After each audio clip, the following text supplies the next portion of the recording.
técnico de segurança versus PCMSO. Só relembrando, tá? Nós falamos da NR7, a importância da NR7 durante a aula, e eu enfatizei muito a questão da importância do técnico saber e dominar, ter domínio sobre a NR7. Então vem lá, apesar do técnico de segurança do trabalho não ser o responsável direto pela confecção e coordenação do PCMSO, ele passa a ser um administrador em potencial do programa.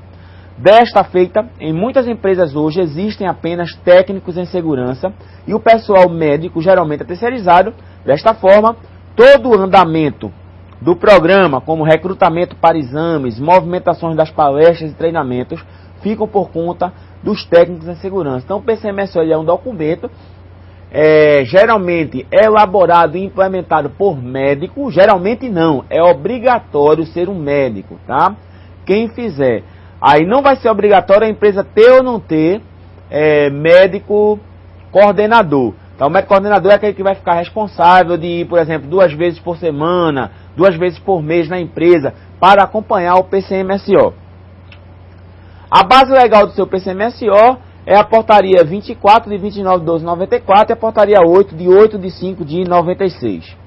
O objeto do PCMSO, só para relembrar, tá? A obrigatoriedade e abrangência, ele é obrigatório. Toda ou qualquer empresa que detenha trabalhadores como empregados, ou seja, regime CLT. Aconteceu até um fato assim inusitado. No centro que eu trabalho em um dos centros de referência à saúde do trabalhador numa região, em uma das cidades da região metropolitana do Recife, e a vigilância sanitária desta cidade que eu trabalho solicitou a uma instituição, tá, para você ver como o pessoal é desconhecedor, tá, desconhecedor de normas às vezes, tá? Por isso que existe pessoal especializado em segurança do trabalhador. Solicitou o PCMSO de uma instituição pública, aonde não é obrigatório. A NR ela é bem clara. Instituições que tenham trabalhadores como empregados. Ou seja, essa instituição que foi solicitada isso é uma instituição pública, é uma instituição de saúde pública. O pessoal que trabalha lá é estatutário, não é CLT, então não é obrigatório, tá? Por isso que a gente deixa bem claro aí a obrigatoriedade para o pessoal, as empresas que tenham trabalhadores como empregados. Vamos lá, Billy, bota lá Os trabalhadores, seja aí domésticos, estagiários, eventuais e avulsos, estão envolvidos no sistema. Ela estabelece parâmetros mínimos, tá? No que diz respeito à segurança e saúde do trabalhador, principalmente a saúde. Ela estabelece parâmetros mínimos quanto aos exames obrigatórios, entre outras coisas. Estipula a empresa contratante de mão de obra temporária deve informar o risco existente para a empresa que vai ser contratada. Algumas diretrizes do PCMSO, ela se articula com as demais normas. Por exemplo, o PCMSO, para o médico fazer o PCMSO, a primeira coisa que ele vai perguntar a você: tem PPRA? Programa de Prevenção de Riscos Ambientais? Tem. Porque tendo PPRA, ele já vai se basear pelo PPRA. E o próprio PCMSO, ele se interrelaciona com a NR15, tá? Que lá na NR15 tem os tipos de exame para determinadas atividades insalubres e assim sucessivamente. Ele tem articulação com as demais normas. Deve ter caráter de prevenção, rastreamento e diagnóstico precoce dos agravos à saúde relacionados ao trabalho. Deve ser planejado e implantado com base nos riscos à saúde de avaliação do PPRA, que eu acabei de falar, NR9. As responsabilidades. Só para a gente concluir aqui a questão do PCMSO, tá? Responsabilidade do empregador. Garantir a elaboração e implementação do PCMSO. Custear os exames, tá? Lembre-se que é obrigação do empregador custear os exames. Tem gente que vai fazer exame dimensional, aí paga do próprio bolso. É obrigação do empregador. Indicar o médico coordenador do SESMIT. O médico pode ser de outra especialidade, caso a cidade não tenha médico do trabalho. Você vai trabalhar como técnico de segurança lá em Santana do Congo do Livramento, lá na divisa do Brasil com a Bolívia. Então lá só tem um médico proctologista de 92 anos de idade. Então ele é que vai ter que ser seu médico coordenador de outra especialidade, porque você não tem médico do trabalho. Aí você tem a estrutura do PCMSO, Tem que haver identificação da empresa, nome, endereço, grau de risco, número de trabalhadores, sexo, horário, turnos e o Código Nacional de Atividade Econômica. Identificação dos riscos, vinda do PPRA, mapeamento de risco, discriminação de trabalhadores expostos. Programação anual dos exames clínicos e complementares para riscos detectados, outras avaliações médicas e programas que forem precisos, tá? Por exemplo, o programa de conservação auditiva, quando tem muito ruído, o programa de imunização ocupacional, o PIO, que nós vimos semana passada, e assim sucessivamente. A complexidade do...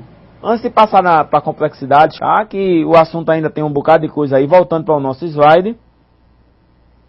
A complexidade do PCMSO depende basicamente do risco existente e exigências físicas e psíquicas das atividades. Um programa pode se resumir apenas em avaliações clínicas bienais em trabalhadores não expostos a riscos na faixa etária de 18 a 45 anos. O desenvolvimento do PCMSO tem a inclusão obrigatória de 5 exames: periódico, retorno ao trabalho, mudança de função dimensional e adimensional. Adimensional no ato da admissão, periódico vai depender do que o médico estabelecer, retorno ao trabalho quando passa de 30 dias de afastamento, mudança de função quando há riscos diferentes, e o dimensional é o que ninguém quer fazer, ou às vezes quer fazer e não consegue ser admitido, né? Aí só para concluir, aí os exames compreendem avaliação clínica, anamnese ocupacional, exame físico e mental, exames complementares, que vai estar no quadro 1 e 2 da NR7 para cada função. Outros exames complementares podem ser solicitados dependendo do médico. O ASO, atestado de saúde ocupacional que vai ser emitido, deve conter no mínimo nome, registro, função, riscos ocupacionais específicos ou ausência desses riscos, procedimentos que foi submetido, nome do médico coordenador, o CRM dele, Conselho Regional de Medicina, se o trabalhador está apto ou inapto, o nome do médico que realizou o exame, CRM, endereço, assinatura e carimbo desse médico. Então, voltando aí, agora a mais uma parte que nós passamos nas aulas, os riscos físicos, tá certo?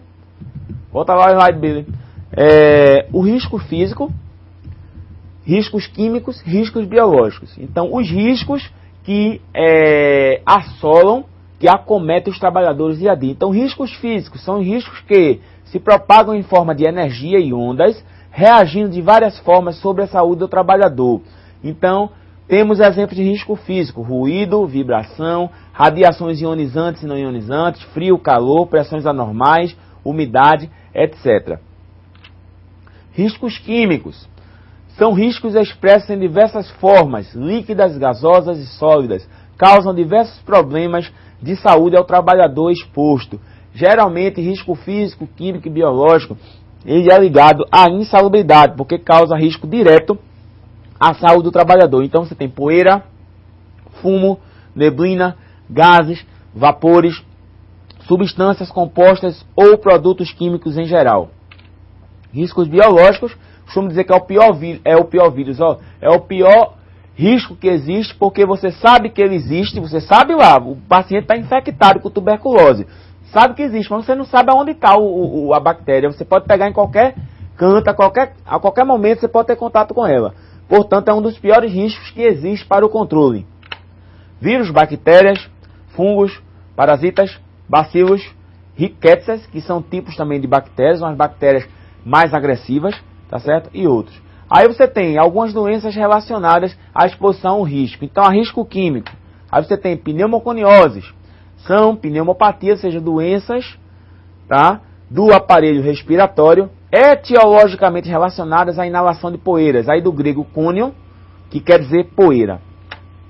São excluídas da classificação de pneumoconiose as alterações neoplásicas, ou seja, câncer, reações de vias aéreas como asma, bronquite e efizema pulmonar. Classificações das pneumoconioses, didaticamente, elas se dividem em fibrogênicas, se caracteriza pela formação de fibrose progressiva no parênquima pulmonar. Parênquima pulmonar é o tecido pulmonar. Exemplo, silicose e asbestose. Não fibrogênica, doença pulmonar causada pela exposição a poeiras com baixo potencial fibrogênico. Baritose, siderose, estanose, pneumoconiose por carvão vegetal. Aí tem uma observação que eu sempre falo na questão das pneumoconioses. Apesar de existirem tipos bastante polares, né, bastante diferentes, de pneumoconioses fibrogênicas e não fibrogênicas, como a silicose e a asbestose de um lado e a baritose de outro, existe a possibilidade fisiopatogênica de poeiras não fibrogênicas produzirem fibrose, sim, dependendo da dose dessa poeira, das condições de exposição a essa poeira e da origem geológica desse material.